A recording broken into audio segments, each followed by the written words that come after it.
I woke up earlier than usual that morning, just as the sky was starting to turn pink. The air smelled like fresh-cut grass, and for a few peaceful seconds, I thought it would be a normal day. Then I remembered the electric bill sitting on the kitchen counter. It was nearly 40% higher than last month. At first, I thought it was a mistake.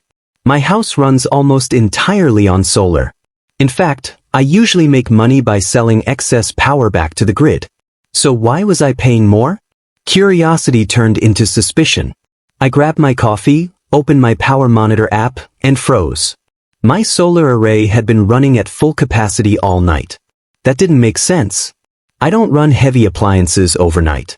No EVs charging. No pool heater running. Just a fridge and a couple of security cameras. So where was all that energy going? That afternoon, I walked out back to check my solar inverter. That's when I noticed something strange, a long, orange extension cord running from my outlet, across the fence line, and into my neighbor's driveway. And there it was. Karen's brand new Ford F-150 Lightning electric truck, humming softly as it charged from my solar panels. I blinked. Maybe I was seeing things. Maybe she had her own outlet and it just looked like it was coming from mine. Nope. It was my outlet. My power. My money. I unplugged the cord. 10 minutes later, it was plugged back in. I stormed over. "Karen!"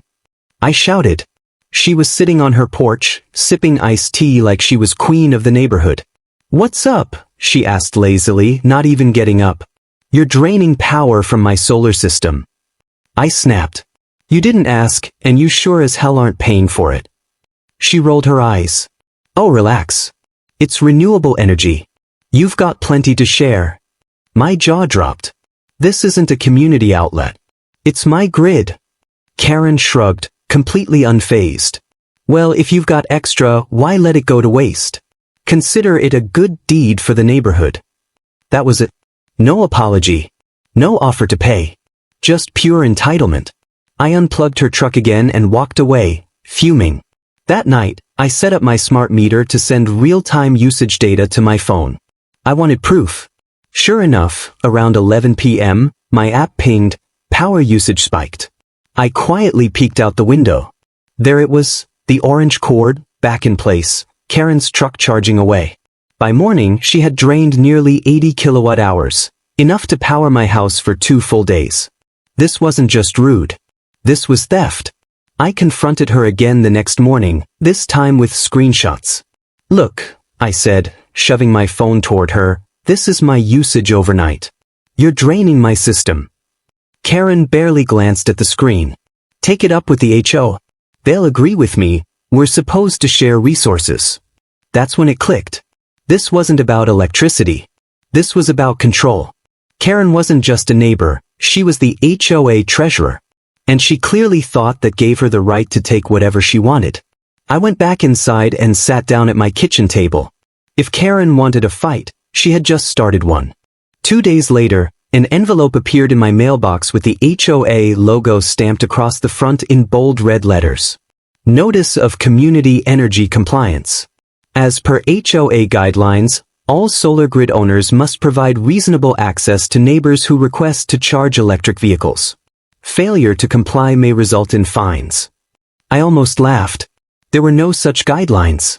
I grabbed my HOA handbook from the shelf, a fat, dusty binder that no one ever reads, and flipped through it page by page.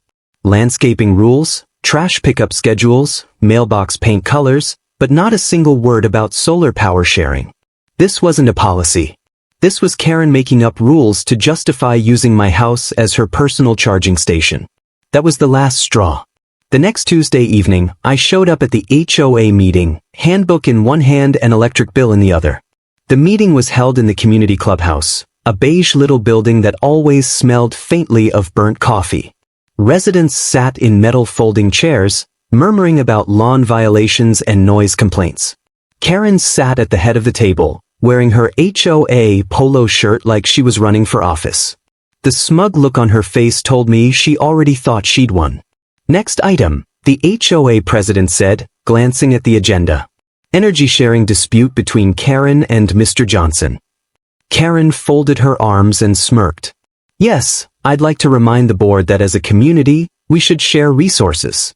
Mr. Johnson here is hoarding solar energy while my truck sits uncharged. The room chuckled like this was some kind of joke. I stood up, my heart pounding. With all due respect, there is nothing in the HOA rules that says I have to give free power to anyone. And last month my electric bill was nearly double because someone, I glared at Karen, has been plugging into my outlet without permission. Karen waved dismissively. You can afford it. Solar power is basically free. I held up my bill. Free? Then why am I paying $186 this month instead of my usual $60? The room got quiet. A few neighbors glanced at Karen. I pressed on. If this HOA is going to make up rules on the fly, then maybe I should start plugging my appliances into other people's outlets. How about I run an extension cord to your house, Karen? Fair is fair, right? Her smirk faltered. The president cleared his throat. We don't have any official policy about energy sharing, but perhaps we can find a compromise?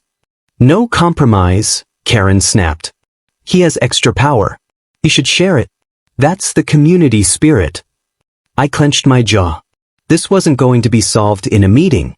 Karen had too much influence here. So I smiled. You know what? You're right. Community spirit. I'll take care of it. Karen's smirk returned. She thought she just won. But I wasn't done. That night, I sat at my desk and started researching. If Karen wanted free power, I was going to give her power, but on my terms. I dove deep into technical forums, reading about solar inverters, voltage regulators, and EV charging protocols. I learned how most electric trucks have built-in surge protectors that shut down charging if voltage spikes beyond a certain threshold. Interesting. I found a programmable inverter online that could remotely control voltage output. Normally, it would deliver a perfect, steady charge, but with the press of a button, it could send a brief surge, just enough to trip the truck's onboard breaker. No damage, no permanent harm, just an annoying reset every time it happened. By midnight, my plan was forming nicely. I placed the order. Delivery in 2 days. As I shut down my computer, I looked out the window at Karen's driveway. Her truck was plugged into my outlet again, silently draining power while she slept peacefully inside. I smiled. Soon, those peaceful nights were going to be over. 2 days later, the package arrived. A sleek, black programmable inverter, small enough to mount right next to my solar system, powerful enough to deliver exactly what I needed. I spent that entire evening in the garage, installing the unit and connecting it to my solar output line. By midnight, everything was wired, configured, and synced to my phone. Normal mode, perfect, steady current. Boost mode, a brief spike up to 480 volts, enough to trip an EV's onboard charger and shut the process down. This wasn't about destroying anything. I wasn't trying to burn her house down or blow out her truck battery. This was about inconvenience. Repeated, relentless inconvenience. The next night, I waited. I didn't have to wait long. At exactly 10:45 p.m., Karen's porch light flicked on. Her garage door rumbled open. There she was, in slippers and a hoodie, casually walking over to my side of the yard, dragging that same orange cord. She plugged in her F-150 and went back inside. I sat on the couch, phone in hand, watching the live feed from my hidden camera. The charging light on her truck blinked to life. I waited until the battery indicator showed charging at full rate. Then I tapped boost. The inverter hummed. The camera caught the moment the charging light went from green to red. A second later, the truck's alarm went off, loud enough to wake half the neighborhood. Karen burst out the front door, her face pale in the camera's infrared glow.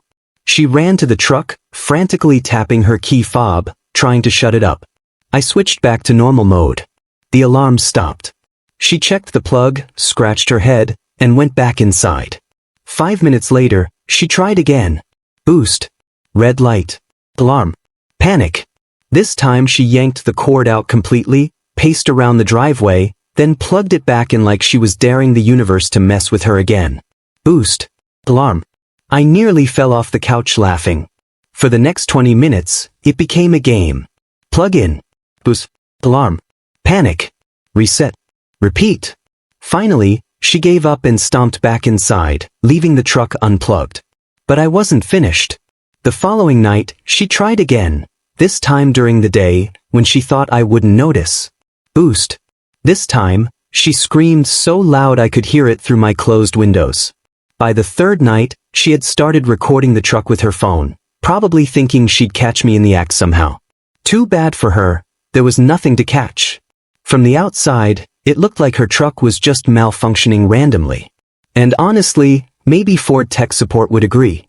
After the fourth failed charging attempt, Karen completely lost it. She marched across the yard and started banging on my front door. I opened it slowly, putting on my best confused neighbor face. "What?" I asked innocently. "You did something to my truck," she shouted. "Every time I plug it in, the alarm goes off." "Maybe it's a Ford recall," I said, keeping my voice calm. "You should take it to the dealership." "You're lying," she snapped. "You tampered with the outlet." I raised an eyebrow. "If you're so sure, why are you using it?" That shut her up for a second. "Stay off my property," I said flatly and closed the door. Inside, I grinned ear to ear. This was working. By the next morning, Karen had clearly had enough. I found her standing in my yard at 7 a.m., hands on her hips, glaring at my solar panels like they had personally insulted her. "We're having an emergency HOA meeting tonight," she said sharply. "Be there." "Oh, I wouldn't miss it," I replied with the most polite smile I could muster. Word spread fast through the neighborhood. By 6:30 p.m., the clubhouse was packed. Far more people than usual showed up, probably because everyone had heard Karen yelling at her truck the past few nights. The meeting started with the HOA president clearing his throat nervously. "Tonight we have a serious matter regarding alleged tampering with community power resources." Karen stood, waving a folder dramatically. "This man," she said, pointing straight at me, "has been interfering with my ability to charge my truck. He's messing with the outlet, setting off alarms, and putting my property in danger." Murmurs rippled through the room. A few neighbors actually chuckled. I stood calmly. "With all due respect," I said, holding up my phone, "the only person putting property in danger is the one stealing power from her neighbor's solar grid without permission."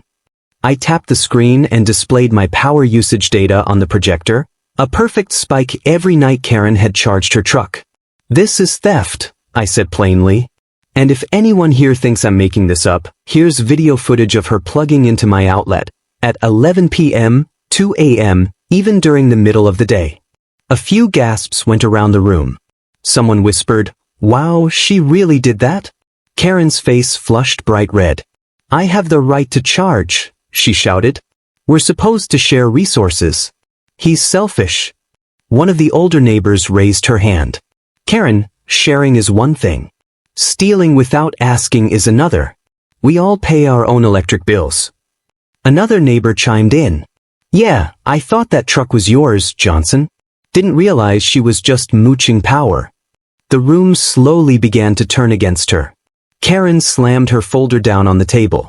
"If you all don't enforce energy sharing rules, then what's the point of this HOA?" The president cleared his throat again, clearly uncomfortable. "Karen, there are no official energy sharing rules. We can't force someone to provide free power." For the first time, Karen looked rattled. But he's sabotaging me," she stammered. "Do you have proof?" I asked, folding my arms. "Silence. That's what I thought," I said. "Meanwhile, I have proof of unauthorized use of my property." The president looked at Karen, then at the rest of the room. "This seems like a civil matter between two neighbors. The HOA cannot compel anyone to share their solar energy. As of now, Karen, you are instructed to stop using Mr. Johnson's outlet." The room nodded in agreement. Karen's face twisted with fury. "This isn't over," she shouted, grabbing her folder and storming out of the clubhouse. For a moment, the room stayed quiet. Then someone in the back snickered. Soon, half the room was laughing quietly. I didn't laugh. I just smiled, slowly and deliberately, and packed up my things.